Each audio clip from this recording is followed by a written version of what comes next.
Salut à tous. Alors aujourd'hui, on s'attaque à un sujet qui peut parfois faire un peu peur, mais qui est absolument crucial en restauration.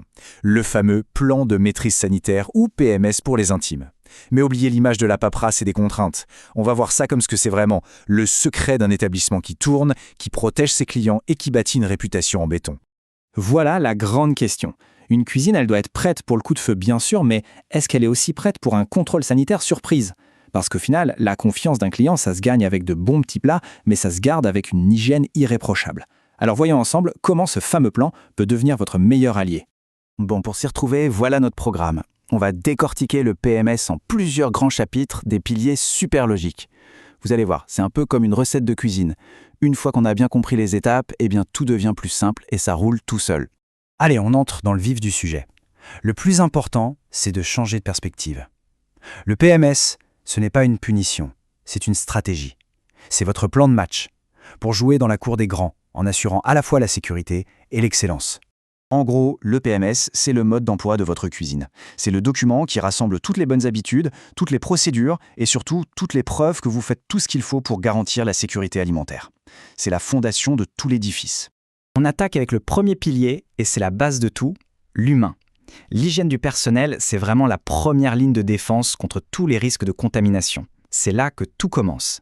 Et pour être sûr de ne rien oublier, il y a un moyen mnémotechnique super efficace, la méthode des 4 M. Pensez à une table à 4 pieds. Si un pied est bancal, tout menace de s'effondrer. On a le matériel, qui doit être nickel, le milieu, c'est-à-dire l'environnement de travail, les méthodes pour éviter les contaminations croisées par exemple, et enfin, le plus important, la main-d'œuvre avec une propreté personnelle parfaite. Les 4 sont indissociables. On passe au deuxième pilier. Et là, on ne rigole pas. La gestion des températures. La chaîne du froid, c'est bien plus qu'une contrainte technique, c'est une véritable chaîne de confiance. Si un seul maillon casse, c'est toute la confiance du client qui peut être brisée. Et dans ce domaine, la précision est tout. De la congélation à moins 18 degrés à la cuisson à cœur qui doit atteindre plus 63 degrés, chaque degré a son rôle à jouer. Il n'y a pas de place pour l'à peu près. Regardez bien ce thermomètre, il explique tout. La zone rouge, là, entre 10 et 63 degrés, c'est la zone de danger. C'est là que les bactéries se sentent comme en vacances, elles se développent à une vitesse folle. L'objectif est donc simple, y rester le moins longtemps possible. En dessous, le froid les endort, au-dessus, la chaleur les élimine. La règle du jeu, c'est d'éviter cette zone rouge à tout prix. Et cette maîtrise, elle s'applique à chaque instant.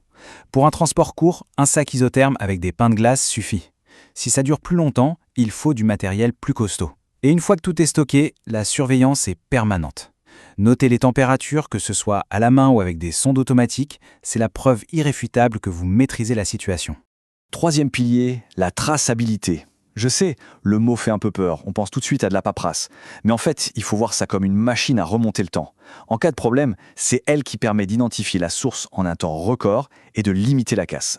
Pour que cette machine fonctionne, il faut l'alimenter avec les bonnes informations. Qui a livré quoi et quand ? C'est aussi simple que ça. Il faut savoir d'où vient chaque produit. Une astuce toute simple, vous agrafez des bons de livraison aux factures ou même vous prenez en photo les étiquettes des cartons avec votre smartphone. C'est rapide et souvent c'est suffisant. Et on garde ces infos combien de temps ? La règle générale, c'est 5 ans. Oui, ça peut paraître long, mais c'est la durée qui garantit une sécurité totale, que ce soit d'un point de vue sanitaire ou juridique. Mais il y a une exception logique. Pour les produits très périssables, comme la viande ou le poisson frais, pas besoin de garder les archives pendant 5 ans. Là, 6 mois après la date de péremption, c'est amplement suffisant. Allez, on arrive au dernier grand pilier, celui qui demande une double vigilance. Il y a ce qu'on voit, c'est-à-dire la propreté, et puis il y a ce qu'on ne voit pas, mais qui est tout aussi important, les allergènes et les nuisibles. L'information sur les allergènes, c'est non négociable. C'est une obligation légale, mais c'est surtout une obligation morale. Il y a 14 allergènes majeurs qu'il faut obligatoirement signaler. Bien les connaître et informer clairement la clientèle, c'est une marque de respect et de professionnalisme. Et pour ce qui est des nuisibles, la meilleure stratégie, c'est la prévention. Des locaux ultra propres, bien hermétiques, c'est la meilleure des barrières. Ensuite, on reste vigilant, on agit dès le moindre doute, et si le problème s'installe, on n'hésite pas une seconde. On fait appel à des professionnels. Bon, on arrive à la fin de ce tour d'horizon. J'espère que c'est plus clair maintenant. Le plan de maîtrise sanitaire, c'est vraiment bien plus qu'une simple obligation à remplir pour un contrôle. En fait, c'est votre signature. C'est la preuve visible de votre professionnalisme et de votre engagement au quotidien. Un PMS bien ficelé, c'est tout simplement le reflet d'une cuisine bien menée et d'un établissement qui vise l'excellence de A à Z. Et pour finir, je vous laisse avec cette question. À une époque où les clients sont de plus en plus exigeants sur la qualité et l'origine de ce qu'ils mangent, est-ce que le fait de communiquer sur votre rigueur sanitaire ne serait pas le meilleur moyen de vous démarquer? C'est peut-être ça votre prochain avantage sur la concurrence. Pensez-y et merci pour votre écoute.